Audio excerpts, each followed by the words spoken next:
everyone, Dallas Council back with you here from AAMCO Transmissions of Venice, and today we're going to review the top tools that you should keep in your car to help you in the means of a breakdown or some type of roadside emergency. So first up and first on the list is a battery jumper box. These can be bought for $100 to $300 depending on size and capacity and what suits your needs best.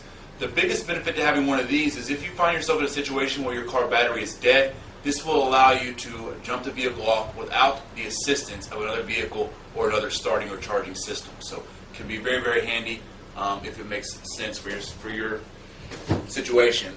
If that does not make the best sense, definitely want to keep at minimum a set of jumper cables. These will do the exact same thing as a jumper box would, only it is required that you have another source to jump the vehicle off, most commonly a second vehicle.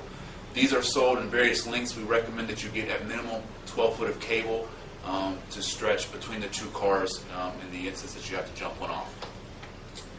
Next, very common and very handy tool that you can use for a variety of different purposes, which is locking pliers or vice grips, commonly known. So definitely want to keep with these. These come in handy for many, many, many different reasons. So good idea to keep one on hand in the event that you break down.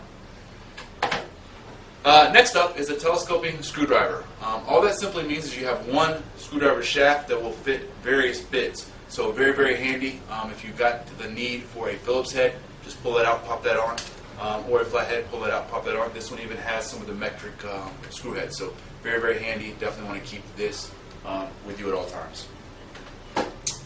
Next, obviously, flashlight and batteries. In the instance that you're broken down in the middle of the night, all the tools in the world are not going to help you if you don't have the ability to see what you're working on. So definitely want to keep a good flashlight, LED preferably, and a set of batteries to make sure that, that it is usable when you need it. Next is a roll of duct tape.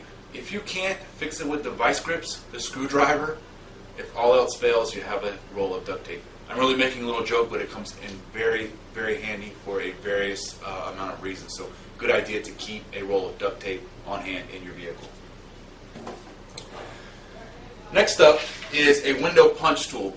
This comes in, especially living in Florida, there is always a chance that you lose control of your vehicle. This is more towards first aid and safety, but should you run your vehicle off the road into a lake, one of the bays, you would want to have this accessible in the glove compartment to bust out the window. This is actually a multi-function tool that has flashing red hazards, LED light, and the window punch tool all in one. So a bit pricey. They do make just the tool itself. Definitely recommend that you keep this in your glove box in case you ever need it. Hopefully you don't, but if you do, you'll have it. Next up is a travel first aid kit.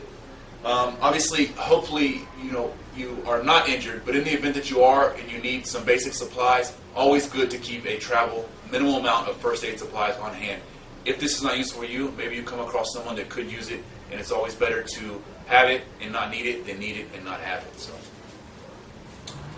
next, you want to keep a container for liquids with you. I know you're probably recognizing this as a gas can, and that is what it is, but you can also use it for any other desired purpose. If for some reason your car begins to overheat, you can rinse the gas out, fill it with water, and use it to then fill your radiator or reservoir tank. So this is definitely a gas can, but you can also use it for various liquids that you may need in the event of a breakdown. So,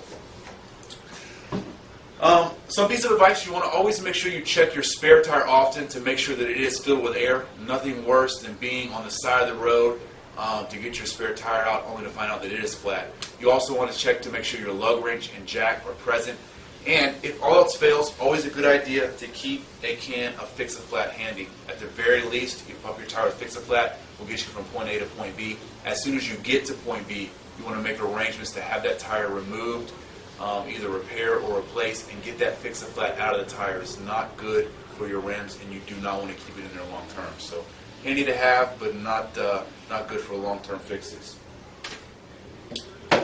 All the tools and items that I just showed you can be purchased as part of a kit. This is actually an emergency kit. This is a 56-piece kit. Comes with all the tools that we just reviewed here today. Also has roadside flares, which are very handy to have, and a little first aid kit. So these can be a bit pricey. This is a good value for this one. But if it doesn't make the most sense for you, you can always buy the tools individually, and that'll be just as good. The important thing is that you have them. So, well, that will conclude the top tools and items you want to keep in your car to help you in the means of an accident or breakdown.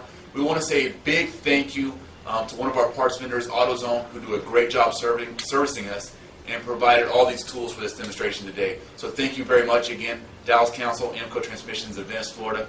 Hope to see you next time.